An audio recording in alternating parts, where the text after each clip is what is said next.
Putin's sinister plan to bring Europe to their knees. Now, the war between Russia and Ukraine is really a war between Russia and the West, or NATO. And as money, weapons, and support have continued to flow from the West to Ukraine, and the war has dragged on, the damage from sanctions have been piling up and seem to have done more damage to us in the US and Europe more than to Russia, who was the intended target.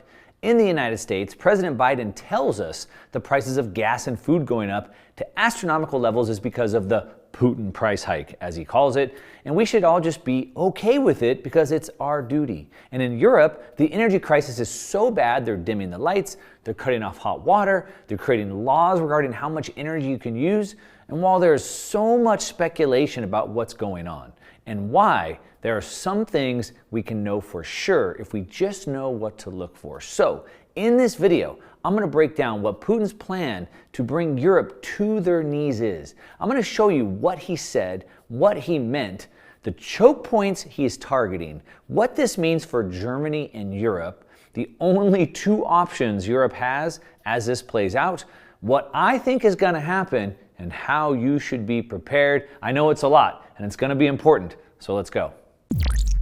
All right, welcome back, my awakened lions. Look, I get it. It's confusing. What is going on? What does all this mean? It's scary because if you don't navigate this correctly, it could be bad. But don't worry, don't worry. You have decided to take things in your own hands. You know that no one's coming to save you, and you are going to make it. We're all going to be okay as long as we do this correctly. All right, before I jump in, I want to tell you that understanding their true motives. I'm going to break down what's going on between Russia and Europe and what he's trying to do there. And understanding their true motives helps us understand how to navigate this correctly. I am doing a live presentation where I have a whole bunch of charts and graphs I'm going to go through, open up for live question and answer so I can answer all your questions. There's a link down below if you want to join me for this live event.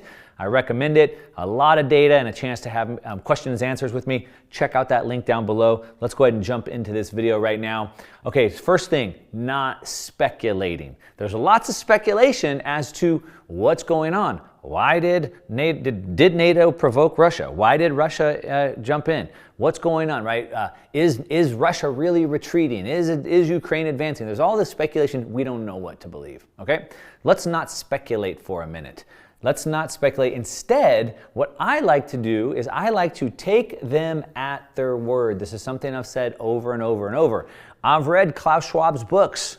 The book that titled The Fourth Industrial Revolution, the book titled The Great Reset. I've read those books. I know what he says. I take them at their word. I don't even like to repeat what they say in their books because it makes me sound sort of crazy. We're not going to dig into that. But what I want to do is I want to look at some of the things that Putin himself has said. We're going to look at directly from the source. Let's see first off what he said back in October of 2021, about 6 months before this war broke out. Now, this helps sort of frame it up. It might be a little bit off topic, but I really want to show you this. So this is in October of last year.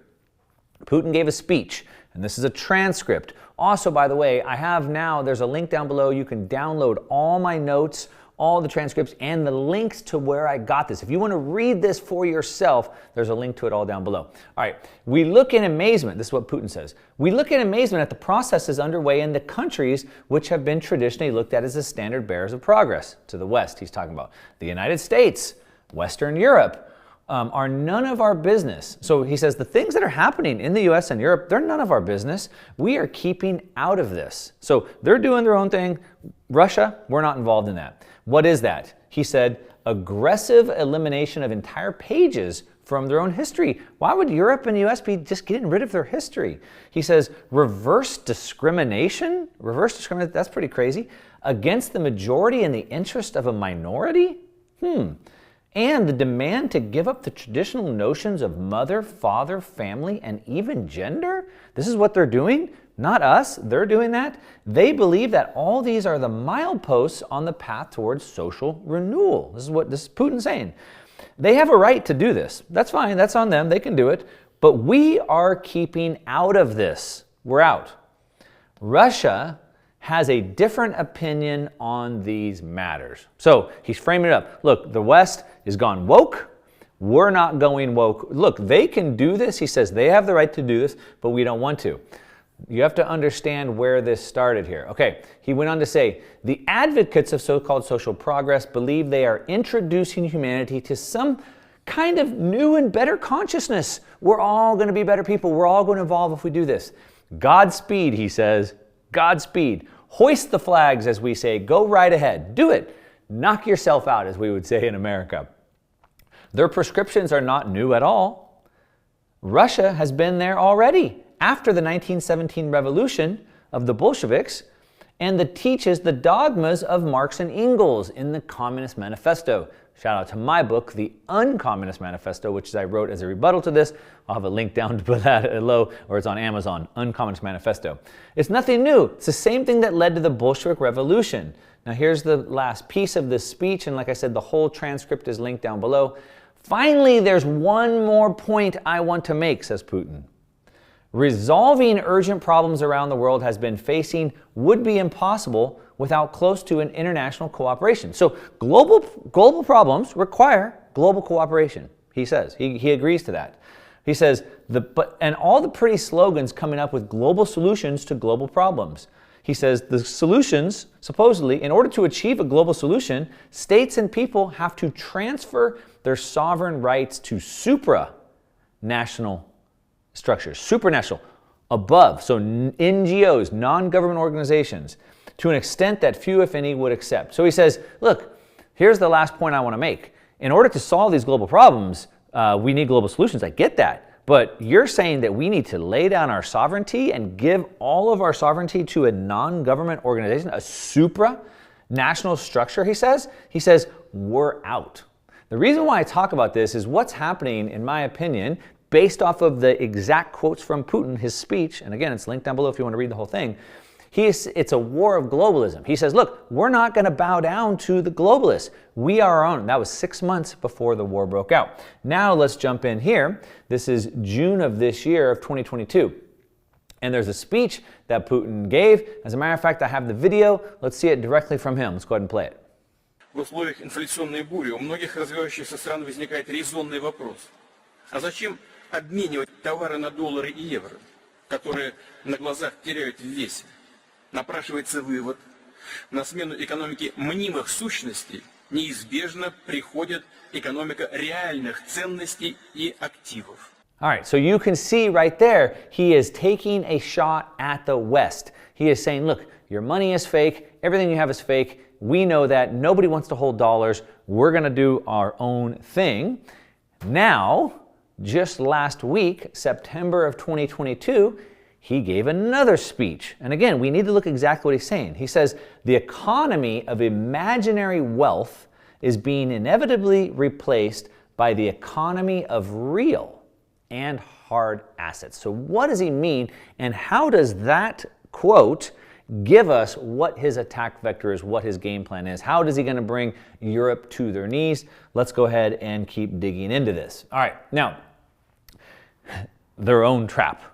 You've all heard the proverbial story of someone that sets a trap, but then they fall into it themselves. That's exactly where the European economy is. They have set their own trap, they've made their own bed, and now they're being forced to lay into it. And what is that? They have financialized, and it's not just Europe, the United States as well. We've financialized the economy. The United States used to have massive manufacturing base. All of the Midwest was manufacturing. All of the New York skyline used to be from businesses that actually produce goods and services. Today it's all gone, and it's all financial services. Everything in New York now is financial services. We financialize the economy. You can see this here.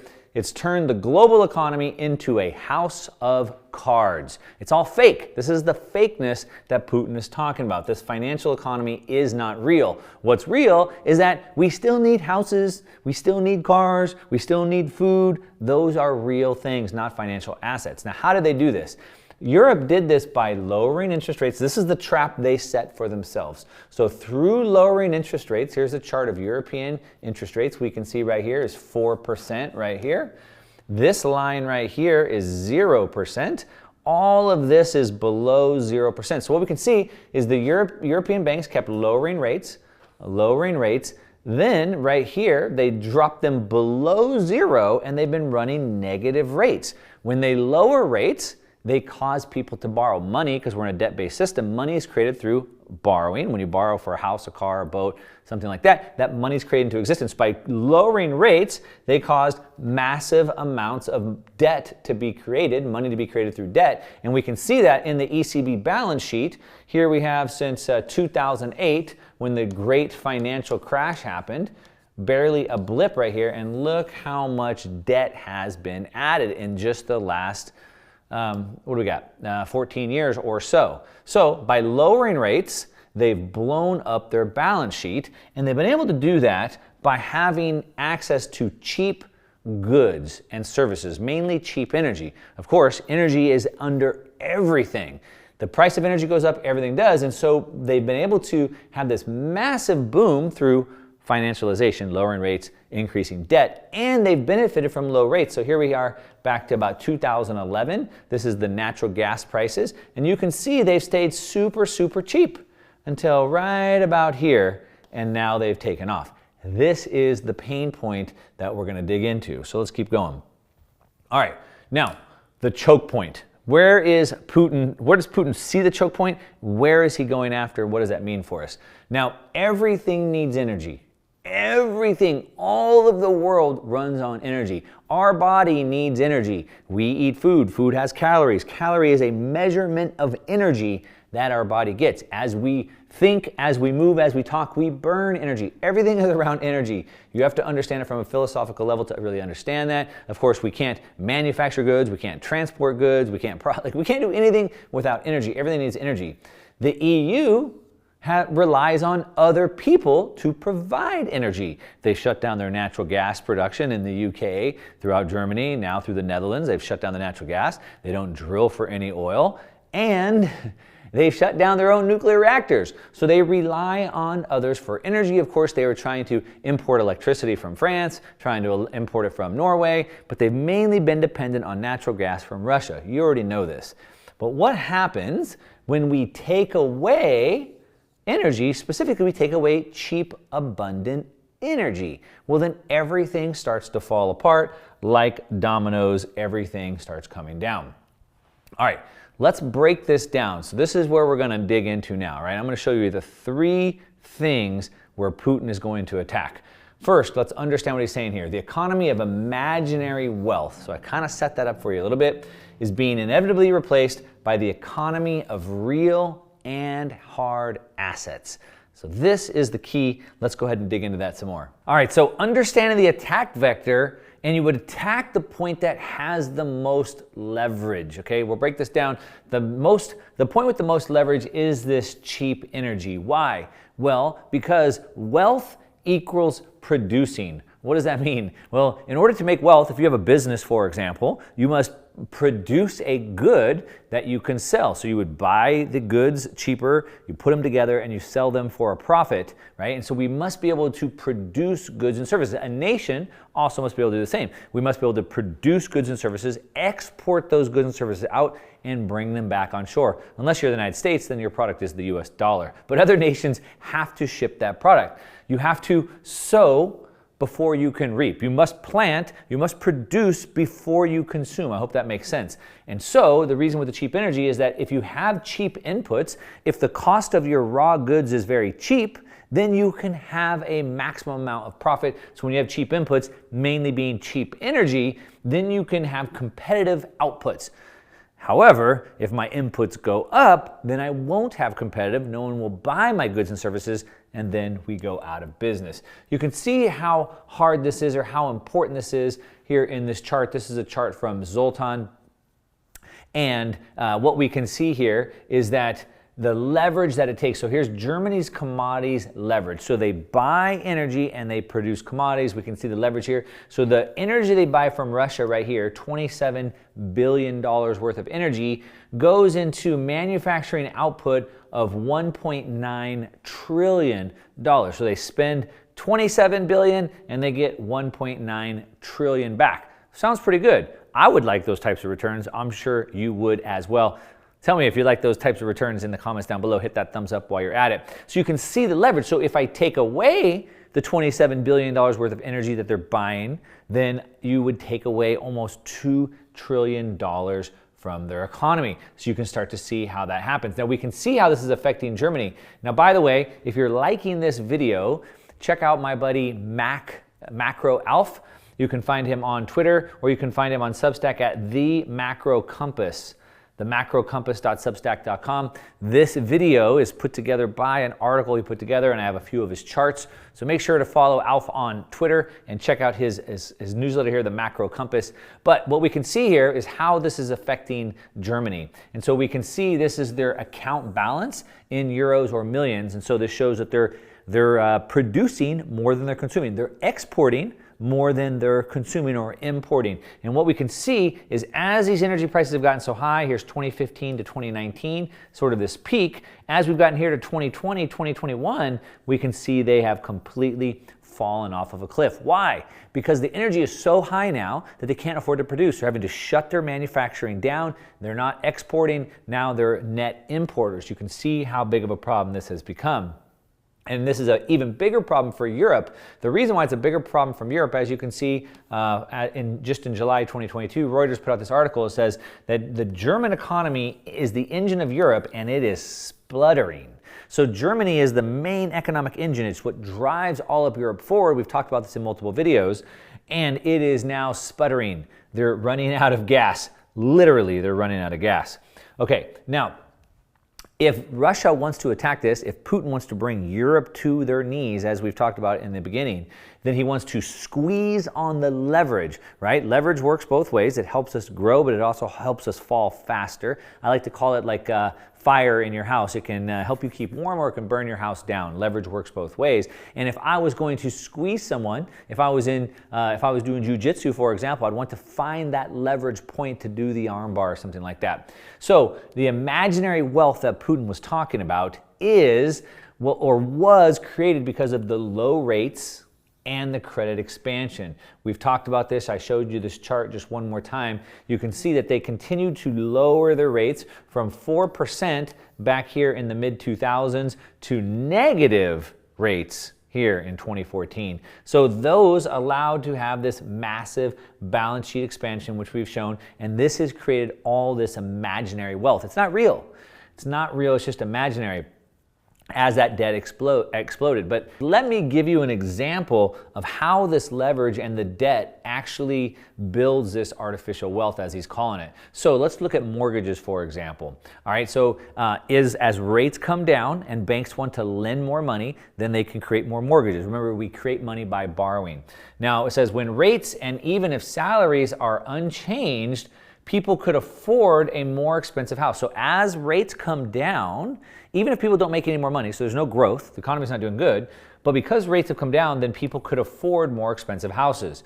So think of it this way. So if a $2,000 or 2,000 euro monthly mortgage installment buys you a house of 350,000 euros at a 4% mortgage.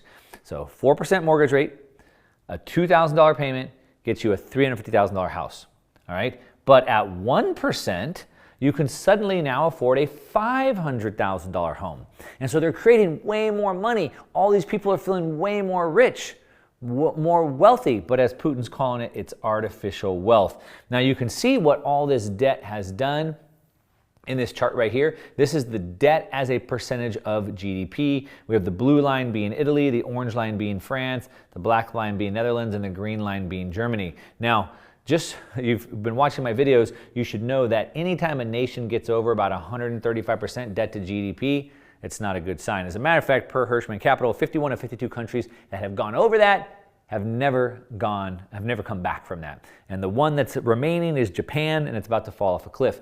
Now what we can see is this: the total economy, the public and the private sector debt as a percentage of GDP. So not just government debt, it's total debt, public and private. Okay, so I need to make sure that you understand that. But what we can see here is at least the Netherlands has been coming down a little bit. But what we can see is France has completely blown up right here. We can see the same thing. Let me get rid of some of these blue lines here. So look how much that debt has exploded there in France. Look how much has exploded there in Italy, and then look how much has exploded there in Germany. And so this is creating all the artificial wealth that we're talking about. All right. So they want to continue to attack the cheap energy. If we get rid of the cheap energy, what happens? Well, as energy prices go up, we get higher energy costs, then it cascades down, which then leads to higher inflation. Why? Well, when the cost of energy goes up, the cost of everything goes up. My employee has to get paid more money because it costs him more money to drive to work today. My goods have to go up because the cost to deliver my bread to the bakery went up. Everything goes up as energy costs go up, which means we have higher inflation. As we have higher inflation, the central banks are forced to do what? Raise rates. That's what they're doing. So then they start raising rates. But when they raise rates, what happens? Then it tightens the monetary conditions. So all that artificial wealth, loaning all that money to buy all those things, that gets tightened up. And then what happens? Well, the imaginary wealth that Putin's talking about disappears. You see how that cascades down. All right, now the release valves. What happens? Something has to give. Okay, what is it that's going to give? Now, I use this quite often. Central banks have a hammer. What does that mean? There's a saying that says, when all you have is a hammer, the whole world looks like a nail. So central banks have one tool. They have a hammer, and so I guess the whole world looks like a nail. What's their one tool? Monetary policy. They have inflation or interest rates. That's what they have. And so are they going to use them? Well, that's all I got. So they're going to use it one way or another. And what we can see is that whenever there's an energy crisis, whenever there's a shock to the system, it makes all the markets go haywire. They don't know how to move forward. And so the economy starts tightening up, monetary policy starts tightening up, the economy starts to shrink, people start losing their money, it's hard to survive, and something has to give. The central banks have two options. Okay, this is where we get into some tactical here. Two options. One, they can tighten up. So let's take a look at that. So to understand this, again, this is from Macro Elf. You can find this at the macrocompass.substack.com. Check them out on Twitter, Macro Elf, and give them a follow. Say you watch this video. What we can see here is the European high-yield corporate borrowing rates. So remember, when rates are low, they can borrow lots of money, create lots of debt. When rates go up, they can't borrow as much. And what we can see is that from about 2013 until recently, rates have been very, very, very low, which means corporations are taking on massive amounts of debt, and then they're buying their stocks back, and they're expanding, they're taking on more debt, more debt, more debt. The problem is that debt has to be paid back, and it has to be rolled over at new rates. But now, look at the cost of borrowing. It's gotten so high. How will they roll this debt over? More importantly, how will they continue to grow the debt now that it's so expensive? Well, the answer is they won't. Now, back to the two options that the central banks have. One, they can tighten things. If they tighten things up, meaning they raise rates and they tighten lending standards, that means there's less money being created, less liquidity in the system. So what would happen? Well, if they tighten things up, then it would cause pain. The economy would suffer because we need that debt to keep growing. If we don't have it, then the economy would contract, it would cause pain. If they don't print more money, they don't create that liquidity to rescue the private sector, then we would see the private sector shrink, right? The economy would suffer.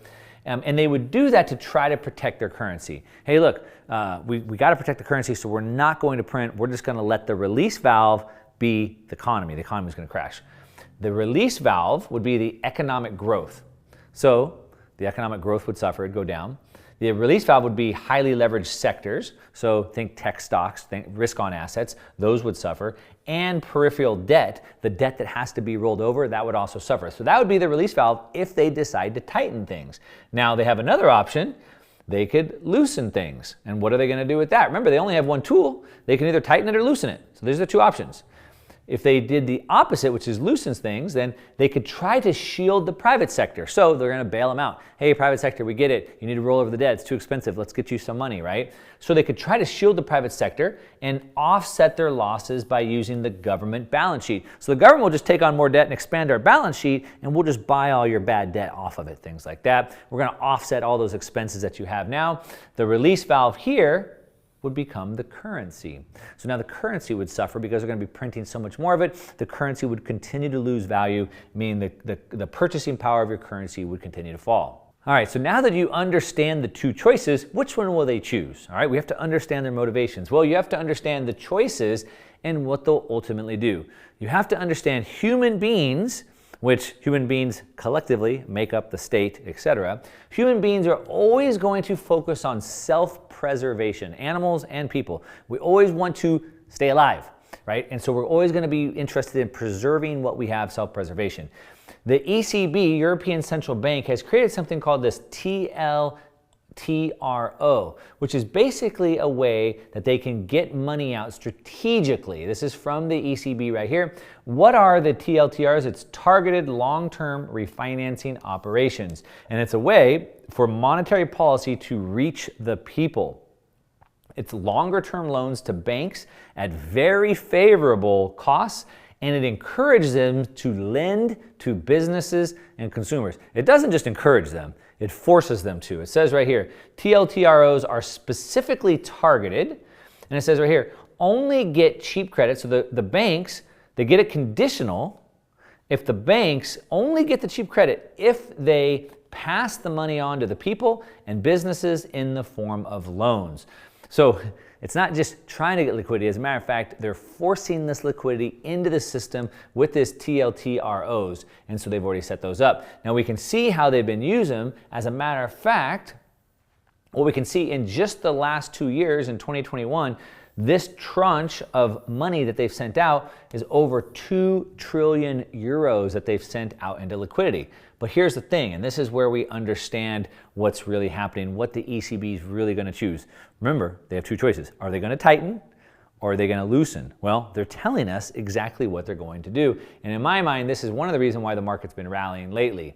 So what are they going to do? Well, the incentive is for banks not to repay that money back. So the banks have been given this money from the European Central Bank, and they have it, but they don't really need it right now. And so it's not payable back for 2 years, but they could just go ahead and give it back right now. But it says the funding costs are low. They were locked in until June 22 at minus 1%. It says that means roughly there's 25 to 50 basis points or bips on their borrowing costs. So it costs them about 25 bips to borrow the money. But on the investment side, banks will be making really good money if all they do is park it back with the ECB. So they're not going to pay the debt back, they're just going to park it with the ECB. And if they park with the ECB, they're going to get on average 125 to 150 basis points. So it costs them 25 basis points, and just by parking it there, not giving it back, but parking it there, they get 125, which means they get 100 basis points of free carry. Let me say that again. They get 100 basis points of free carry, basically so they won't pay the loans off. Why doesn't the ECB want the loans paid off? Because they need the liquidity in the system. The ECB balance sheet won't shrink, and the euro excess liquidity won't be coming down because they need that liquidity in the system. So the European government is basically guaranteed that they're going to help. And so you can see here's the Eurozone's excess liquidity is at sky high. Here's 2014 where it sort of bottomed in this cycle. And here we are at this plateau. Again, this is from my good buddy Alf. Check him out at themacrocompass.substack.com. So they've told us what they're going to do. They're going to ease. Remember, two options, tighten or ease. They have chosen the easing method. And that is exactly what Putin is going to attack. He's forcing them to continue to ease, which, remember then, what's the relief valve? The currency. So by attacking the leverage of the cheap energy, he's going to force the government to print more money to offset those losses. The relief valve, what gets destroyed, what gets ruined? Not the economy, not the businesses, but the dollar, or the euro in this case, the euro, the currency. So what comes next? What does all this mean? Well, the ECB, the European Central Bank, is going to absorb the losses. They're going to take those assets onto their own books. That means that there's more deficit printing. So they're already spending more than they're taking in. That's the deficit. There's going to be more of that. They're going to be spending. They're going to be printing more money. We'll see less private defaults, so we'll see less of these corporations and businesses and banks going under because the ECB is going to be helping them. And hopefully that also means less declines in earnings. So we might see the businesses, the economy actually do better than what some people expect because they're going to continue to prop that up. Now, like I said, the euro is going to be the release valve. that's what's going to get hammered. That's what's going to get hit hard. So I would stay short euro. I believe the dollar will continue to gain strength against the euro. The dollar-denominated assets will gain strength against European-denominated assets. But I would also expect hits on both sides. This is a war. At this point, Putin is attacking the cheap energy. But it's also going to hurt Putin too. If you watch the UFC fight, even the winner of that fight still looks like he got beat up. And so both sides are going to suffer. But that's exactly how I expect it to play out. But I don't know. I don't really have a crystal ball. That's what I think. But what do you think? Let me know down below. Of course, like I said, understanding their true motivations helps us understand what comes next and gives us a playbook that we should follow. I'm going to share my playbook with you. There's a link down below if you'd like to come join me, hang out, look at all these charts I've prepared, and we'll do live Q&A at the end. We'll discuss it. I'll show you what I'm doing with my money. So check it out. There's a link down below. But other than that, give me a thumbs up on this video if you like it. If you don't, that's okay. You can give me a thumbs down, but at least tell me why in the comments down below. Hit that subscribe button and the bell notification while you're at it. And that's what I got for you today. All right, to your success. I'm out.